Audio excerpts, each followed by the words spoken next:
Hello everyone. अभी recent time में Australia में संडे के दिन एक टेरर अटैक हुआ है। ओके, इसमें ऐसा बताया जा रहा है ना कि बॉन्डी बीच के किनारे 1000 से ज़्यादा जो लोग थे ना, वो एक फेस्टिवल सेलिब्रेट कर रहे थे। वो था हानुका। और ऐसा बताया जा रहा है कि 2 गनमैन आए और उन्होंने फायरिंग स्टार्ट कर दी और ऐसा मनाया 40 से 50 गन शॉट्स उनको सुनाई दिए। और देखो यहाँ पे लिखा हुआ है ना, the attacker began shooting shortly after 6:45 PM local time when more than 1000 people were attending a Chanuka by the Sea event on a warmer summer evening। ऐसा रिपोर्ट आ रही है, ठीक है। और ये जो हुआ है वो कहाँ हुआ है? बॉन्डी बीच, ऑस्ट्रेलिया में। According to Australia Broadcasting Corporation ने ये रिपोर्ट किया ना कि साजिद एंड उसके बेटे नाविद अकरम, जिन्होंने 15 लोगों को मारा है जो जूस फेस्टिवल अटेंड कर रहे थे, ठीक है। और ऐसा बताया जा रहा है कि जो उनका लिंक है ना, वो इस्लामिक स्टेट ग्रुप से। क्यों? क्योंकि जो सीनियर ऑफिसर्स थे ना, उन्होंने ये क्लेम किया ना कि जो ये गनमैन की गाड़ियों से ना 2 इस्लामिक स्टेट के झंडे बरामद हुए हैं, ठीक है। लेकिन अभी तक जो ऑस्ट्रेलिया के प्राइम मिनिस्टर एंथनी अल्बनीज ने ये रिपोर्ट किया ना कि ये जो गनमैन थे ना, ये अकेले काम कर रहे थे और इनका कोई भी संबंध दिखाई दिया नहीं है कोई बड़े ग्रुप। अभी जो रिसेंट अपडेट आया ना, ऐसा बताया ना कि जो नंबर था 12 से 16 पहुंच गया, including one of the 2 shooter. उनमें से एक शूटर मारा गया। After father and his son open fire at Jews gathered at Sydney Bondi Beach to celebrate the first day of Hanukkah. भी बताया ना कि हानुका के पहला ही दिन सेलिब्रेट कर रहे थे और वहाँ पे 2 गनमैन आए और शूटिंग करना स्टार्ट कर दिए। जो वहाँ के लोकल लोग थे ना, उन्होंने बताया ना कि 40 से 50 गनशॉट गोलियों की आवाज सुनी। और फुटेज से ये भी देखा गया ना कि जो इमरजेंसी वर्कर थे ना, जो घायल लोग थे ना, उनको होश में लाने की कोशिश कर रहे थे। जैसे ही अटैक हुआ ना, हमारे जो इंडिया के प्राइम मिनिस्टर नरेंद्र मोदी ने इन्होंने ट्वीट किया, condemn the attack in Australia and said the India stands with the people of the country during this time of grief. ये बोल रहे ना कि जो ऑस्ट्रेलिया में हुए हमले की निंदा की और कहा ना कि इस घड़ी में भारत उस देश के लोगों के साथ खड़ा है, ठीक है। और उन्होंने ये भी लिखा ना, he added that India has zero tolerance for terrorism and support the fight against all its form and manifestation. ये बोल रहे ना कि भारत आतंकवाद के प्रति जीरो टॉलरेंस रखता है और जो भी हमें लड़ाई करनी पड़े आतंकवाद के खिलाफ, इसको रोकने के लिए हम आपको सपोर्ट प्रोवाइड करेंगे। अभी जो रिसेंट आर्टिकल में ये पब्लिश होना स्टार्ट किया ना, डिफरेंट न्यूज आर्टिकल ने ये पब्लिश करे कि police investigation Bondi gunman trip to Philippines month before shooting के पहले वो फिलीपींस से ट्रिप करके आए थे। और फिर एक द गार्जियन आर्टिकल में ये पब्लिश हुआ है कि जो एक नाविद अकरम था वो कोमा से बाहर आ गया। उसके बाद फिर एक आर्टिकल में ये भी पब्लिश हो गया ना कि CBSE Australia Bondi shooting suspect identify as father and son, ISI flag recovered हुआ।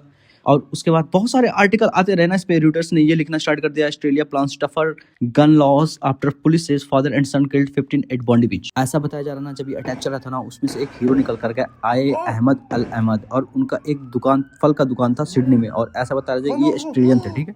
और इन्होंने क्या किया, एक गनमैन को डिसआर्म कर दिया जब ये अटैक चल रहा था, ठीक है। और ऐसा एक वीडियो भी रिकॉर्ड हुआ ना कि इस दिन उन्हें देखा गया, वो पीछे से चल के जा रहे हैं कार पार्किंग में, ठीक है। और उन्होंने जाके एक गनमैन को पीछे से पकड़ा, उसकी बंदूक छीनी और उसकी बंदूक उसी पे ताना और उसको धक्के मार के नीचे गिरा दिया गया। US secretary of state Marco Rubio said on Sunday that Washington strongly condemns the terrorist attack in Sydney। वो निंदा करते हैं इस टेररिस्ट अटैक की। और उन्होंने ये भी ऐड किया ना कि anti semitism has no place in this world. देखो कुछ दिन पहले क्या हुआ ना कि ऑस्ट्रेलियन के कुछ डेवलपमेंट थे ना, वो पैलेस्टाइन के कुछ पार्ट में फंसे हुए थे जो कि ऑक्युपाइड थे इजराइल के द्वारा, ठीक है। तो इस चीज़ को जो ऑस्ट्रेलिया थे ना, वो टेंशन में आके जो उनके फॉरेन मिनिस्टर थे ना, उन्होंने ये बोल दिया ना कि हम, अगर आप ऐसा नहीं किए ना, हमारे जो डिप्लोमेट है उनके वीज़ा आपने रद्द कर दिया ना, तो हम ऐसा करेंगे ना कि जो फ़लस्तीन है ना, उसको हम एक रिकॉग्नाइज स्टेट की तरह हम उसको मान्यता देंगे। अभी अटैक हुआ तो जो इजरायली के प्राइम मिनिस्टर बेंजामिन नेतन्याहू ने ये बोला ना कि मैंने ऑस्ट्रेलिया के प्रधानमंत्री को लिखा था कि जो ये आपकी पॉलिसी है एंटी सेमिटिज्म की आग में घी डाल रही है। और उन्होंने बोला कि जो आप फ़लस्तीन को स्टेटहुड की जो आप डिमांड कर रहे हो ना कि हम इसको ऐसे रिकॉग्नाइज करेंगे ना, देखो जो ये एंटी सेमिटिज्म, उन्होंने ये भी बोला ना कि जो एंटी सेमिटिज्म है ये एक कैंसर की तरह है और ये फैलता ही जाता है अगर जो लीडर शांत रहे और ये इन्होंने कोई कार्रवाई नहीं की तो। और फिर अकॉर्डिंग टू गार्जियन आर्टिकल, जो ऑस्ट्रेलिया के प्राइम मिनिस्टर थे ना, इन्होंने ना जो ये नेताजी जो लिंक बना रहे हैं ना कि जो पैलेस्टीन रिकॉग्नाइज की हम स्टेटहुड की बात करें, ऐसा कुछ नहीं है।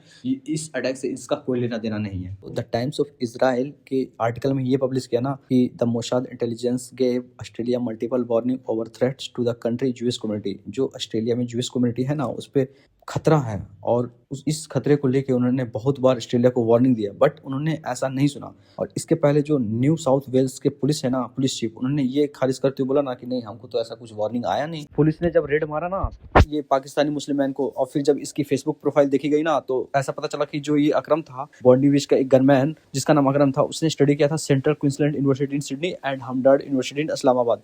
देखो ये जो था ना, ये जो मैं बता रहा हूँ ना, ये द जेरूसलम पोस्ट जो इजरायली था, पुलिस ये भी जांच करी ना, जो ये गनमैन थे ना, और ये फिलीपींस की यात्रा करके आए थे, ठीक है। तो इस पे एक इन्वेस्टिगेशन चल रहा है। और फिर Sajid Akram 50 travel to the country on Indian passport and son Naved 24 using an Australian passport, ऐसा बताया जो मनीला के अथॉरिटीज थे ना, उन्होंने बीबीसी को बोला। और ये भी रिपोर्ट में सामने आया ना कि they visit the Philippines to receive military style training. वो मिलिट्री स्टाइल ट्रेनिंग लेने गए थे कहाँ? फिलीपींस। ऑस्ट्रेलिया के पीएम बोल रहे कि attacks have been motivated by Islamic State ideology, while police ये करी कि homemade Islamic State group flags and improvised explosive devices have been found in vehicle used by the gunman के द्वारा ये फ्लैग और ये डिवाइसेस बरामद हुए। देखो अभी इस पे और भी रिपोर्ट अभी आनी बची हुई है। जैसे जैसे जैसे मैं ट्यूसडे को वीडियो बना रहा हूँ, तो इस पे अभी तक इतना ही आया, फिर और जैसे रिपोर्ट आएगा तो आते चला जाएगा।